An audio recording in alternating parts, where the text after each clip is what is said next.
Today's episode is being brought to you by Diesel Fuel Prints. Diesel Fuel has been printing my stickers for about 20 years now. He's been in the business since 1991, and he is the highest quality weatherproof stickers you can get anywhere. DieselFuelPrints.com has easy online ordering, and you can get a quote on any size and shape sticker you could possibly want.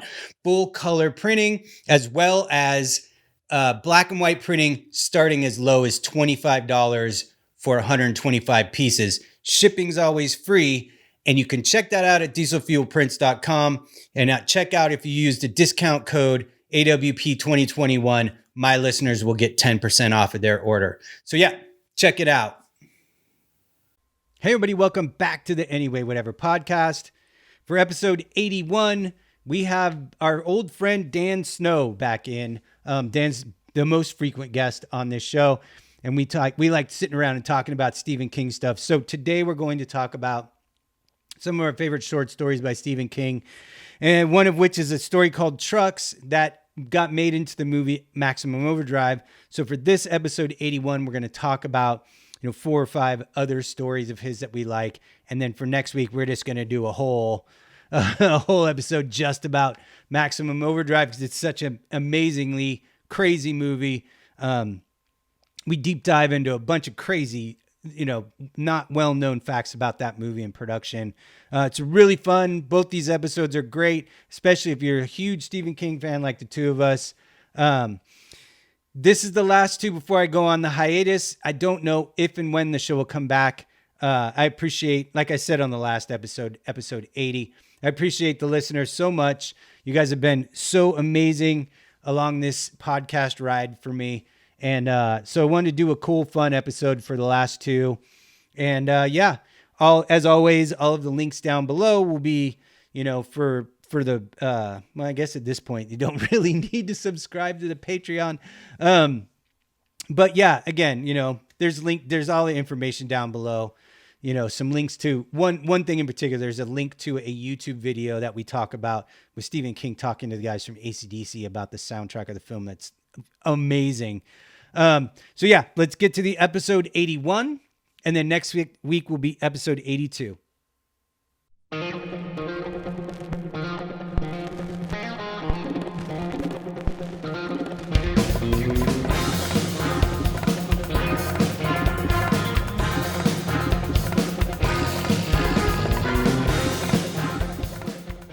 Hey everybody, welcome back to the Anyway Whatever podcast. As always, I'm your host, Mike Fisher. And as promised from last week's episode, Dan Snow, our old friend Dan Snow, is back to do some more talk about Stephen King before I go on hiatus with the show. And we had kind of been talking about doing this for a while where we just have an episode where we pick a few of our favorite short stories by him and kind of talk about those.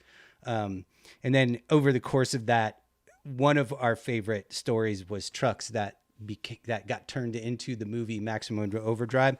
So our big crescendo will be a second episode of just talking about that. So for this episode, we're going to talk about the short story, The Jaunt, Grandma, Drunken Fireworks, and Mr. Harrigan's Phone, which are all 4 very, very different styles for him. And Man in the Black Suit too.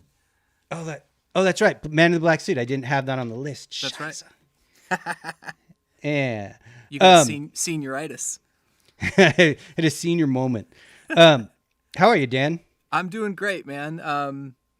I just wanted to take a moment to congratulate you on all your episodes and say that it's a pretty impressive thing you accomplished over the last, how long was it? A year and a half? Yeah, December will be like a pretty much almost exactly a year and a half. So I'm stopping just short of like 18. So like when people ask, what did you do during COVID? You're like the only guy that has a real answer. You might have the best answer. You'd be like, well, check this out. And it's like very impressive, man. You should be very stoked on all of it. It's really, really cool. Thank you, man. It's been really, really fun. Just getting to so many new friends and meeting people whose work I absolutely love, whether they're artists or musicians or whatever, like authors. Just so much cool conversation had over the course of the year and a half on this.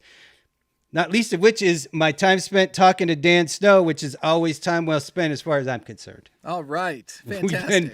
We've been friends for almost a decade now. It's been a minute. Yeah. So I guess for anybody who listens, who may have missed previous episodes, me and Dan, we did an episode where he was a guest and we did a lot of talking about Stephen King stuff. And then we did a 2-parter where we talked about the CBS miniseries for The Stand. Yeah. And props and to us. The book, The Stand. The best part of that was halfway through, we're like, are we really just going to, this is terrible. Are we going to keep going with this? Or are we just going to not do it? And I was like, we already recorded the first episode, man. We got to keep going. We helped each other through it, man. Yeah. Processed it together. We did. There's so much potential there because some of it was so good and so right.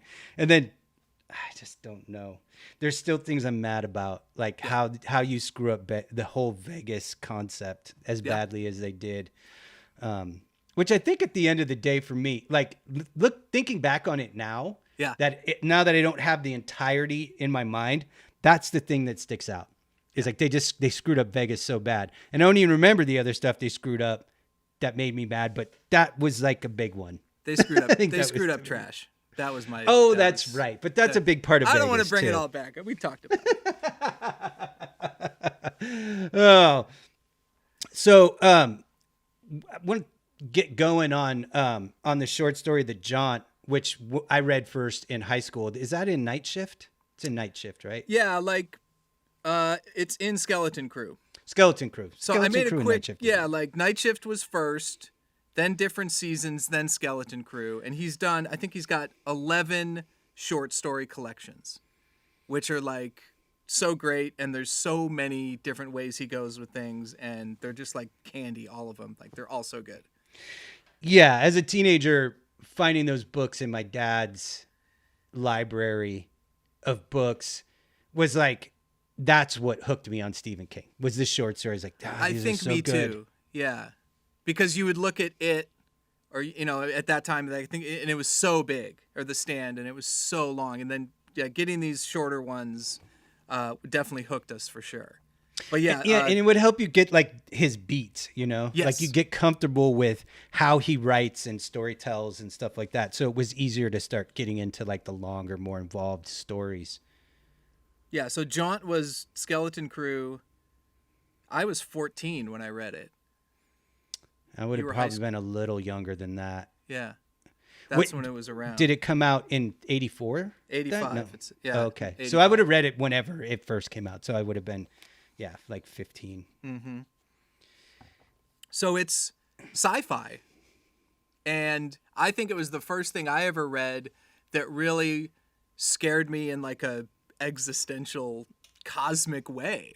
Because basically what happens, the Jaunt is a story about in the future, people can teleport in a sense, they're traveling to other planets, but so they get in these tubes or whatever it is, and but you have to be unconscious when you do it, because they did all these tests, and if you weren't unconscious, you're stuck in this middle ground in between the two portals that goes on seemingly forever.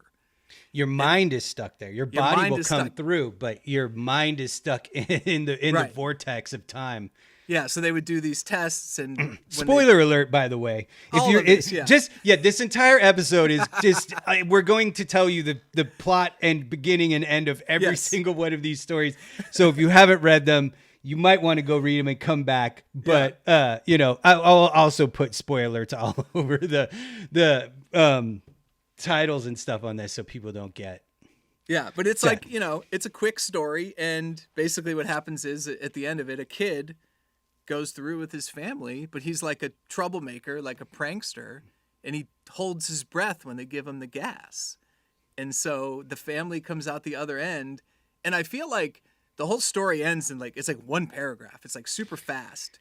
And he's just the kid comes through and he yells, I wrote it down. He comes out yelling, "It's longer than you think, Dad." And then he claws his eyes out and they take him away.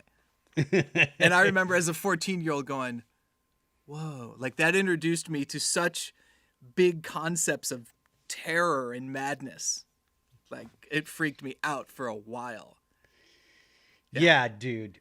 Even when I was reading it in preparation for this episode, the way the story is written is the dad is telling like the legend of how the jaunt was invented and how it became what it was. So he's telling his family, because he's the only one who's done it.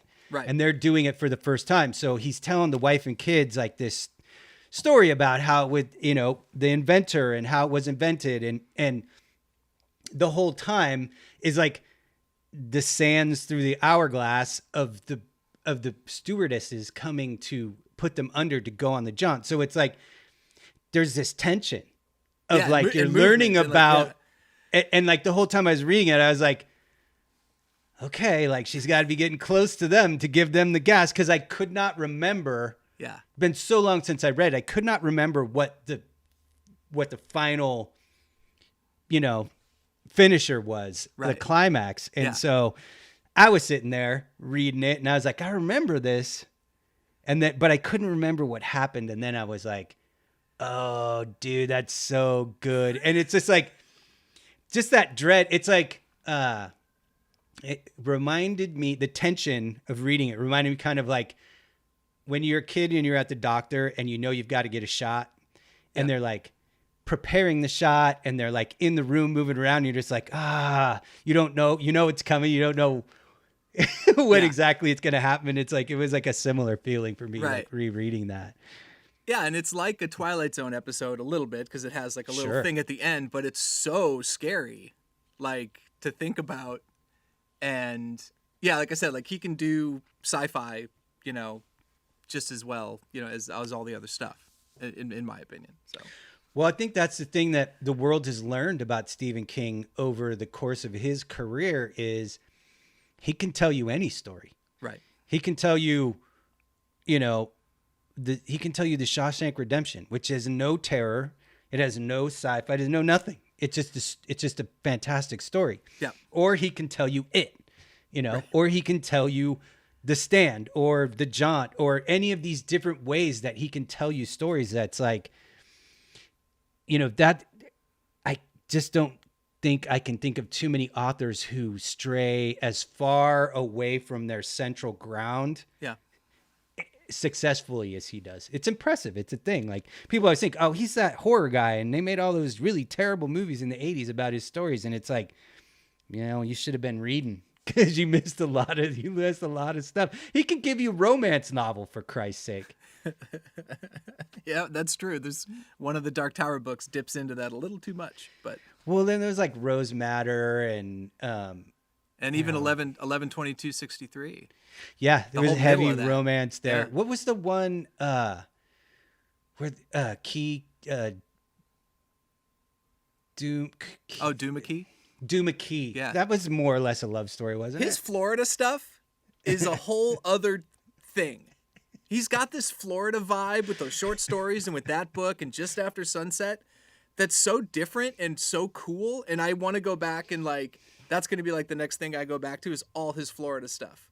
It's strange. Like but there's some really good stuff there. Like I love it. Yeah. Yeah. So the Jaunt for me was like super successful. Like I hadn't read it, like I said, since I was like probably, maybe I did in my 20s at some point because I reread his stuff a lot, but it's been a very long time. And I was like, yeah, that's like it hit all the right notes again for me. I was like, thank you, Dan Snow, for putting that one on the When people say short, that's the first one I think of when I think of a short story by him. For me, what I think of is the short story Grandma, which I read, same time between like 13 and 15. And I was like, if people who listen to this podcast know that I was like a kid who was into horror stuff probably before it was age appropriate for me to be so. And that was like my thing. Like some kids like, dinosaurs or Star Wars or whatever. And I was like, I just wanted to watch monster movies. It was like my thing. So this story terrified me when I was, in my early teens. It was terrifying to me. Like the basic story is, and what me and what me and Dan learned over all of this is they made a couple of TV and movie things from this story, and we'll get into those a teeny bit. But the story is that there's a single mom, two sons, a younger one and an older one. The older one hurts himself playing baseball, and so the mom has to go to the hospital to take care of him. Mm-hmm. She leaves the younger son with the invalid grandmother who they live with to take care of. And it's this little kid's first time being handed any mantle of responsibility. And everybody's terrified of this grandmother because she's like semi-comatose and she's bedridden and obese and by all manner of description, horrifying. Super gross. Super gross. So during the course of him being there by himself, we get storms and power outages and all kinds of other things that would terrify you as an 11-year-old kid. I think he was 10 or 11. I can't remember. But, and so over the course of the story, he wants to try to stay out of there if he can. But then the grandma wakes up and wants her tea. So he's got to figure out how to muster the courage to bring his horrifying grandmother her hot tea. And then over the course of the telling, we go back and forth through time. And we learn that the grandmother is actually like a witch or a sorceress. And the kid doesn't know that. The mom does. The mom and her siblings all know that she's a witch. But the kids don't. And so this little kid has to go into her room and she's like trying to get him. And it's like it's terrifying. Yeah. You know, it's like the ultimate little kid nightmare. Yeah. And he gets into that. It's also, he does kind of the same thing in Pet Sematary. Remember, there's that whole thing with the bedridden, I think it's an ant, you know, and so he cranks up this whole terror from the kid's point of view of a sick person. And you have to go deal with that sick person in a bed. Yeah, and I think part of the what he's tapping into there is like, for most young kids, that's like the first time you deal with more your own mortality. Yeah, and I think that's why young children are so often afraid of elderly people. Is it's like there's that kind of lizard brain, like, oh my God, this is what death looks like. And I don't want to. Yeah, the kids know their parents, and the kid knows his brother, and he's like, "Oh, his brother got hurt, but it's no big deal." But then, like, his grandmother is almost like a monster. You know, she's quite literally. And also, like in the story, this is King dipping into like Lovecraftian Cthulhu stuff. She shouts at the grandmother shouts out about Hastur and stuff like that, and that's all a whole other thing. So it sort of gets really like Necronomicon-y and stuff like that too. Yeah, that is a thing that growing up, I never got super into Lovecraft stuff. I think it was too complex. The concepts were a little complex for me. Yeah. When I started to try to read Lovecraft, H.P. Lovecraft. And then as an adult, when I tried to dive back into it, because I was in the video game industry and like that, you know, that's just super hardcore nerd. It's everywhere, yeah. It's like hardcore nerd lore.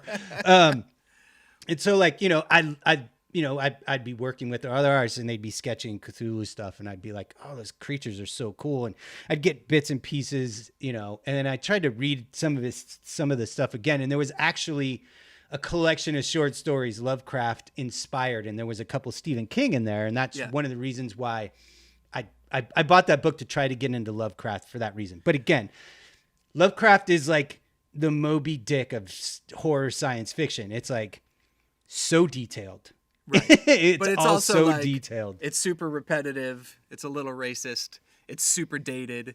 He repeats himself, all that stuff. But it's great. Like it for the concepts and the way that he did it, it was fantastic. The depth of the universe that he created was insane. But also King can sometimes flex his muscles and do it better. Like he wrote a book called Revival where he does it. He had this short story called N, which is amazing. And he also did this one called Crouch End, where he does it in that style, and it's like as good or better, to do the existential, weird, cosmic horror stuff. In my opinion, don't come after me. Yeah, but what I think where I was going with my point was that it didn't occur to me until fairly recently how many of his stories I had read and loved that were Lovecraft stories, basically, like right. Grandma. Mm-hmm. And what's the one that's the woman who drives her Mercedes too fast? It's in one of the Creepshow movies. There's Mrs. Something Shortcut or something. Yeah. And it's like that's a Lovecraft story. Right. And it's like the monsters in that are Lovecraft monsters. Right. And then when I started putting that together in my mind, and I don't think I really, really put it together until I was reading this, till I was reading Grandma, and I was like, oh my God, another level of King stuff is that he also writes H.P. Lovecraft. Yeah, and he's always said that like crazy. Lovecraft is one of his biggest influences, so he doesn't, it's definitely where he gets a lot of his stuff. Yeah, so in this story, the little kid's by himself. The grandmother actually appears to die. Right. And he has to get close enough to her to check. Yep. And so there's this terrifying scenario of this little kid having to figure out if his witch grandmother is actually dead. And it's so fucking scary, man. It is so scary. And then I'm having a hard in my mind. See, what Dan figured out was they had made this into an episode of The Twilight Zone in the 80s. And then more recently, it was made into a feature film. But I tried to watch that, and it was like it was about as attached to the grandma story as Lawnmower Man was to the Lawnmower Man story. It was like just a whiff, right. like maybe just a whiff at best, hair and some Twilight air. Zone, the 80s Twilight Zone, the CBS, whatever remake Twilight Zone, that was something. It wasn't very good. No, it wasn't good, but it was something. Yeah. It was like half of almost most of the dialogue is just inside the kid's head. It's all like it's voiceover. It's a bad voiceover session, and it seemed like they were just winging it. Or just responding to what they saw on the screen. Yes, dude. It was like the kid didn't know the story. They were just like, right. Tell us what you see on the screen. Oh, and no, he was like, oh my God. Yeah. Oh, is she dead? Oh man, she's so gross. Oh gosh. Oh my God. and then so he finds this Necronomicon buried in the floorboards of her room. I can't remember if that's in the book story. I think there's an allusion to it, but I don't know if it was that. There was something about papers, but I don't know if it was. There was some stuff about papers for sure. Yeah. And she starts screaming out, unintelligible words that he doesn't understand, but the kid's mother understands them, and she's like, "Shut up in there!" Like at a previous, flashback. So long story short on that, he's in there. And we think he escapes, and then the mom gets home and gives him a hug, and then we figure out that the grandma has put herself into the body of the child to keep living, has inhabited his body, and it's very scary, even like to the last moment. And that was really the only scary part of the Twilight Zone episode too, is at the end when he turns and like his eyes are like evil. It's like... Yeah, I guess like the reason she became a witch is she couldn't have children, and she was part of a church, and then she had some falling out with the church, so she started practicing witchcraft so she could get pregnant, and then she had like 12 kids or some fucking thing. Right, and then all the kids knew, or all the parents and the sisters and her, they all knew, so they would like keep her sedated in a sense, and then this happens, and so the horror lives on in the kid, and then they say. In the book, I think the kid talks about what he's going to do to his brother, right? Oh yeah, yes. He's like, he talks about how he's going to take it out on his brother. Like, his brother kind of bullies him a little bit. Yeah, that sucks. Yeah.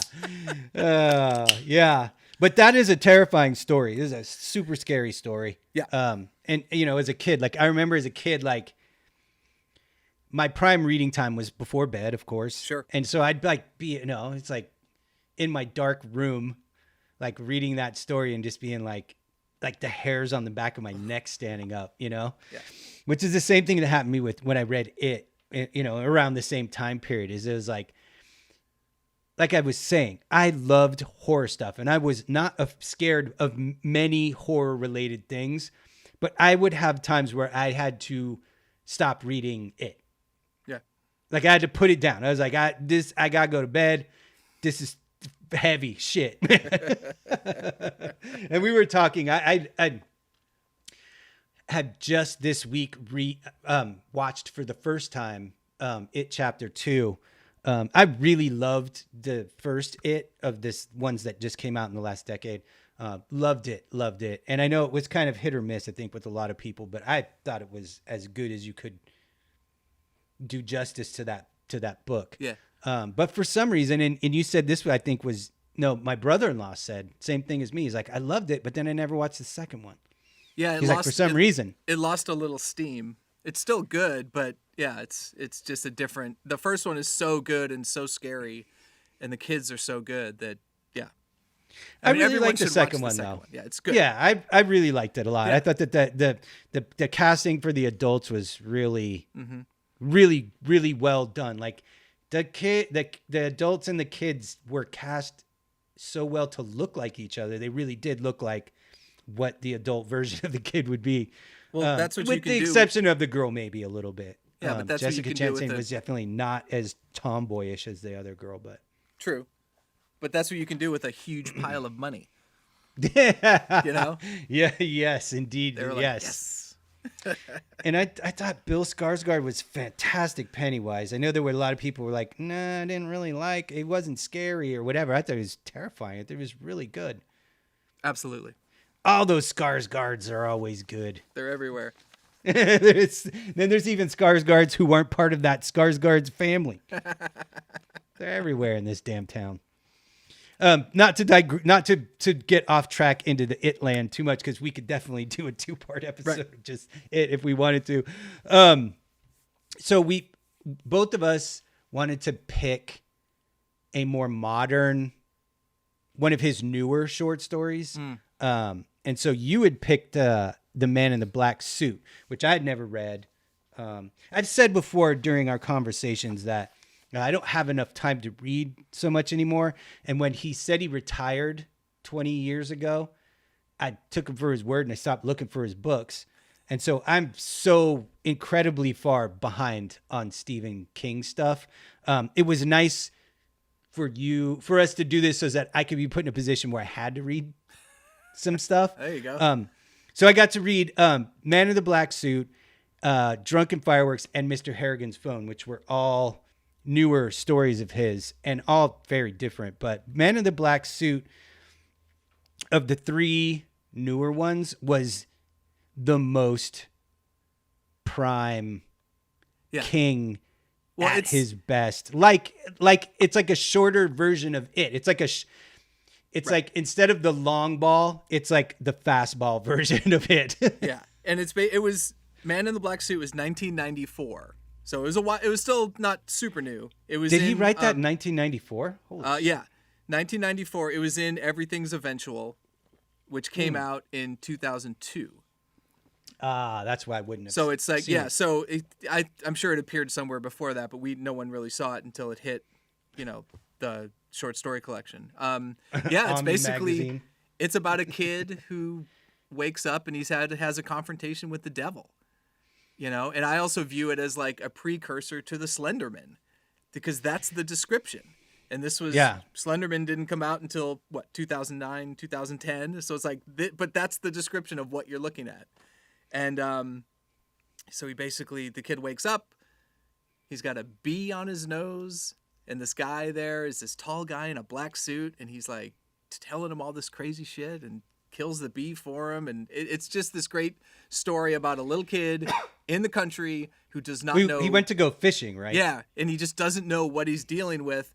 But I think it's told from the point of view of him when he's old, and he's looking back on his life and that particular meeting, realizing that he basically met the devil that afternoon and got away from him by like throwing a fish at him, which the devil eats in like one gulp, and it's terrifying. It's very Pennywise-ish. Exactly. Yeah. And basically now this old man is scared to death because he feels like he's going to meet him again when he dies. And that makes you think like, oh man, what a bummer. Yeah. I mean, it's like, it's prime King style in that you're listening to a grown adult talk about an experience they had as a child. Yep. And ciphering out what that was. Kind of like the story, The Body, which was made into the film Stand By Me. Yeah. Stand By Me. And, you know, it's exactly that. It's just, there's no supernatural thing. It's just an actual dead kid. But yeah, just, and it's like, Stephen King is so good at like bringing you back to how you saw things as a child too. Like he can put you in that place, you know, of like, I remember when I was a kid and I had a similar weird situation, and I was like he can make you feel the real feelings of the kid in the story. But he does that over and over again throughout his career. It's the same thing with it. It's those kids go through that same, you know, terror, and he's like puts you in it. Yeah, you know? I mean, it's funny. So The three stories we've talked about, the kids are roughly the same age, you know, and we all sort of started to read King when we were that age, when you're a teenager. So there's something there that, you know, he's tapped into, obviously, and we all sort of tapped into it together. Yeah, totally. It's remarkable though. It really is remarkable to me. Like, you know, The Girl Who Loved Tom Gordon, same thing. Same thing. And it's like, he's so good at doing it over and over and over again. And you don't even realize he's doing it to you until you think about it. And you're like, oh, yeah. It's like the Cthulhu thing. I didn't even know he was doing that to me for like almost my entire life.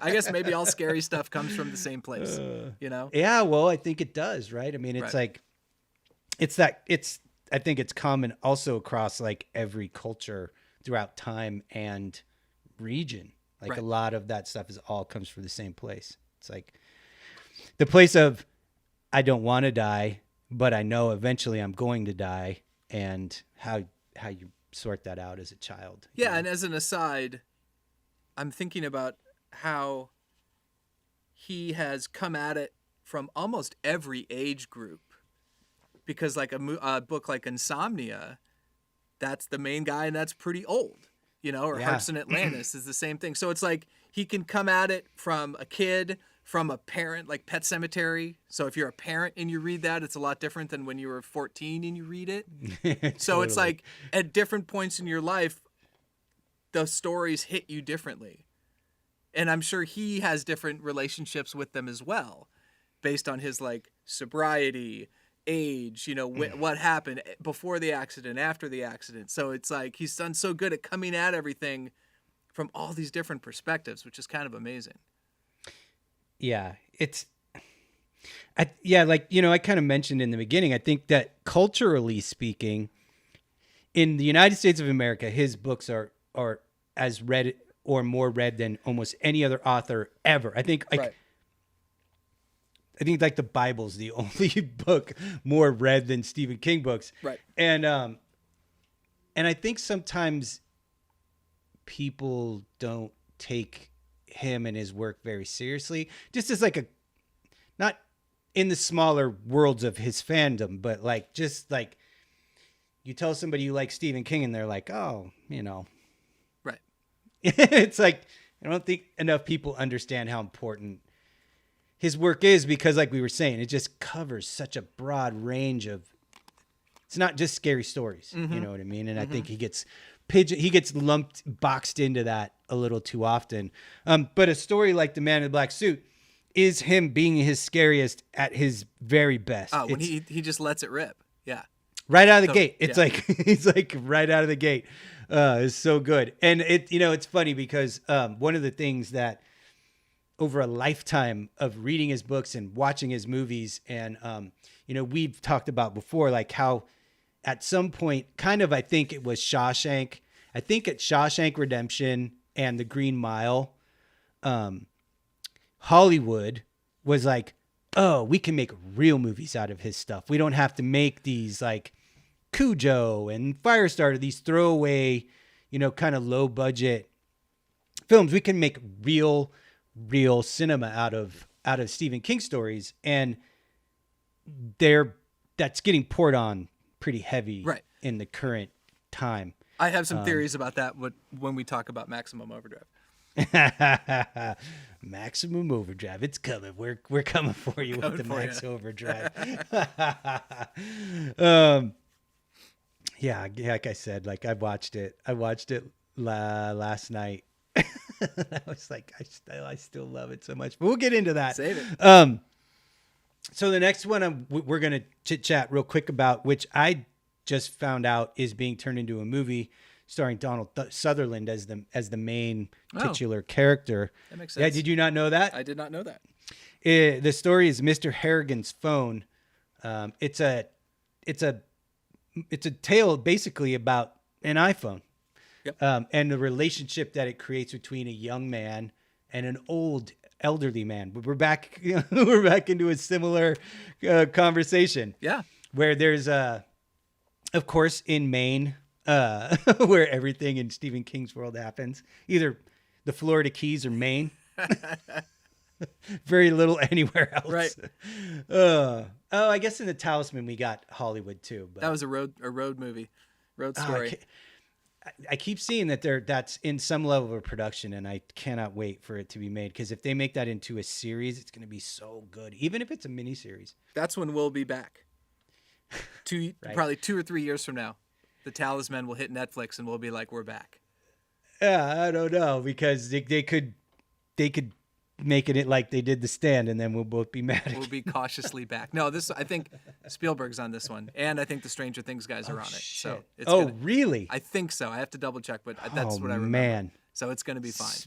Spielberg and the Stranger Things guys is like, and that story's like candy. Like, it's so easy. It's going to be great. So good. Yeah. All right, go ahead.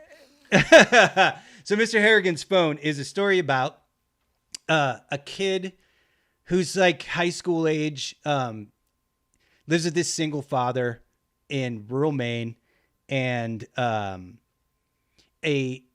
elderly gentleman from New York moves to the area to retire. Right.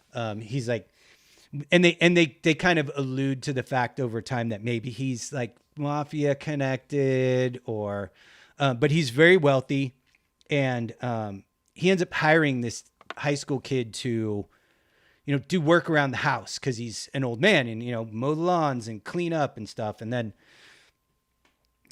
I believe they get connected because the kid was reading something. I don't know if it was at church. He was reading out loud to a group of people, and the man liked the way he read. So he hired the kid to do all of this work. And to read the paper to him and stuff. And to read him the newspaper every day, because he liked the way the kid read. Right. And then they form a bond. And the man kind of becomes a mentor a little bit to the kid about life stuff, things you wouldn't learn from a father, things you would learn from a grandfather or something like that. And so the kid gets his first cell phone. It's like an iPhone. I don't even know if they call it an iPhone by name, but remember. That's the basic idea. And this is it was like at the beginning of the smartphone era. And he loves it, and he wants the old man to check it out. And the old man's like, oh, I like the newspaper, like, blah, blah, blah. But then once I believe the kid there was some money. Yeah, the old man gives him a lottery ticket. Right, and it ends up being worth some money. Yeah. Right. And so then he gives the old man a phone. He buys the old man a phone as a thank you. And what I remember loving about it was that I needed to. Mr. Harrigan, like, he uses the phone just like another tool in his life. Like, he wants to learn about it. And he kind of like, he figures out the whole system in the game. Remember, he's kind of like, oh, if you did this, this is going to be worth so much money. Oh, I get it. Like, so he figures out subscriptions and how the phone works and how news is delivered. So it just shows you how super smart he is, even though he's looking at this brand new device. But his brain, his business brain, looks at it like it's just another tool, and he just figures it out right away. And then he dies. At first, he's like really reluctant. He's like, I don't need that. I'll just, the Wall Street Journal comes and blah, blah, blah. Right. And then the kid pulls up like the stock exchange on the phone, and it's like the ticker that's like real time. Yeah. And he's like, and he shows it to him, and that's the thing that draws Mr. Harrigan in, is he's like, I don't have to wait till tomorrow's Wall Street Journal comes to find out what's going on with the stocks. I can see it now. Right. And he kind of has that moment of, God damn it, if these had been around 50 years ago, I'd be richer than I am now. And then you're right. Then that draws him in. And the more he looks at that phone, the more he's like, oh my God, this is an amazing piece of technology. Yeah. Yeah. So over the course of time, he passes away. And the kid is at the funeral. The kid slips the phone into his pocket so it will be buried with him. And then, bury him, whatever. And the kid is getting on with his life. But every now and then he would call the phone just to hear his voicemail message. Because he was so attached to the guy. He just wanted to constantly, and here's where I'm ill prepared again, does he start getting messages? No, what he does back? Is I think he calls and he leaves, he calls just to hear like, hey, this is Mr. Harrigan, blah, blah, blah. But then one time he kind of like tells him what's going on, leaves him a message. And then bad stuff starts happening. Right. He gives he tells him about something that's going on with somebody at school or something. Yep. And he's also wondering like, why is this phone still taking messages? Right. It should be dead. It should be dead or whatever. It should be dead. But he's able to leave Mr. Harrigan messages, and then stuff happens to people that are in those messages. Right. So I believe there's like one where there's a kid who's like messing with him at school, and then that kid ends up like in a car crash or something. There's something with the teacher. There's a lot of car crashes happening. Like it's pretty good. It's pretty creepy. And so we get to the point where Mr. Harrigan from the grave is avenging the kid, and it's really it was a great story in that again, like similar, like it hits on those bonds with older people in our lives when we're at a younger age, and the difference between this and Grandma is that Mr. Harrigan's not terrifying, but not it's like still that same thing. Guy. Yeah, but to other people, sure. Yeah, well, yeah, because we kind of find out he might be a little bit of a gangster. Right. At the minimum, he's a willing to do anything, ruthless businessman. Yeah, he's like a Warren Buffett. But that was that story came out 2 years ago. I mean, it's like these very new, very recent. Yeah, very recent, very high level. He's still able to keep doing it. Yep. There was a thing that I wanted to go back on the It Chapter 2, that I wanted to get how you felt about it. Stephen King has a cameo in it that's really great. But they push one of the main characters, Bill, is a writer. And everybody, it's like a running joke where people are like, I didn't like the ending. Right. Which is like a common thing with Stephen King, where people be like, it was great. I didn't like the ending. Mm-hmm. Even I, as a super fan, there were too many books in a row where it was a spider monster at the end. And I was like, come on, man. And it was like, and so that was the running joke of it chapter 2, because the monster was a giant spider at the end. Right. And how did you feel? I felt like they kind of hammered us over the head with the joke a little bit. I thought everything in chapter 2 was trying a little bit too hard. And that was at the top of that pile, or the top of that list of things that are like not flowing within the story. It's like other factors. It's like, okay, we get the joke, like whatever. But I think that's also a misrepresentation of most of his books. But it's this thing that's just out there and people say it, and it's just maybe they didn't get it, or I don't know. It's hard. Like it's hard to put it. It's hard to quantify exactly what books they're talking about. Right. I mean, there's some books that aren't great, but I mean, they all end, and whatever. It's like the Dark Tower has an ending that blows people away, and it's oh boy, people don't like it, and I don't know. You gotta. He's gonna do what we've he's talked gonna do. about. Yeah, we've talked about that. I jumped off the Dark Tower train early on, and I when I started getting myself re-immersed in the Stephen King stuff, when I realized he actually hadn't retired, like you said, I was like, there's like fucking 8 of these books now. I'm never going to go back and read all of these. It's fantastic. Because I'm going to have to read the first 3 that I already read. Yeah. The one of which I didn't like, and the other one which I didn't love. I think it was the first one I liked, which is the one where I think it starts off with him waking up on the beach with the giant crabs coming after him. That's the third one. Okay. I think that's the one that I really liked. That's where he meets his cohorts, the rest of his quartet. Yeah, I think that's the side characters of Eddie Dean, and like it's great. I don't want to talk about Dark Tower. Well, okay. So that kind of just leaves us with Trucks, which is the short story that got turned into the 80s masterpiece that is known as Maximum Overdrive. And also they tried to remake, like they made a more serious, like made for TV version of it that was called Trucks, that like starred Timothy Busfield from Revenge of the Nerds, which had almost nothing to do. Never saw he was Revenge of the Nerds. I never saw it. Did you see it? Trucks? I tried to watch it a long time ago, and then I tried to watch it again for this. Yeah. And I think I messaged you, and I was like, this is awful. I mean, it was so bad. It was so terrible. It was like, again, it's like sometimes Hollywood looks at one of his stories and they're like, leave it how it is. Shawshank Redemption is perfect how it is. Green Mile, perfect how it is. Blah, blah, blah, blah, blah. Just leave these things alone. And then sometimes they're like, I know how we can make it better. All right. So and it never, ever gets made better. Let's talk about the Trucks story.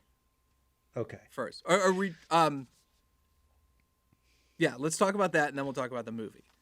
We'll lead in a little bit here with the Trucks, and then we're going to take a quick break. Right. And then when you guys come back, it'll be a week later. Right, exactly. This is the teaser. This is the sizzler.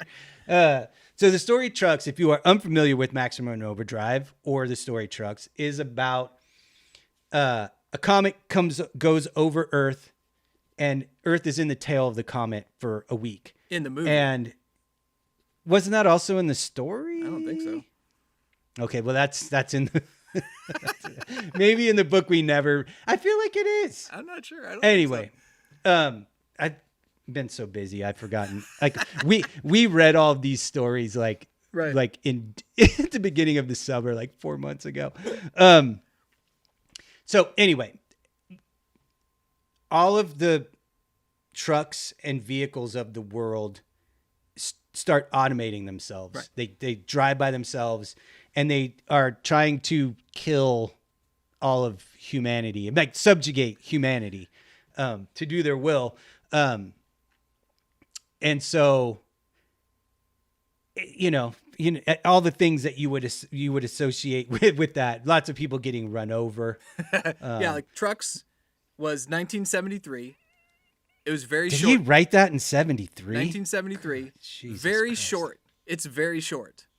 It's like 10 pages, right? Or something. Like, it's unbelievable. It's very short. It's a story written to go into a magazine, right?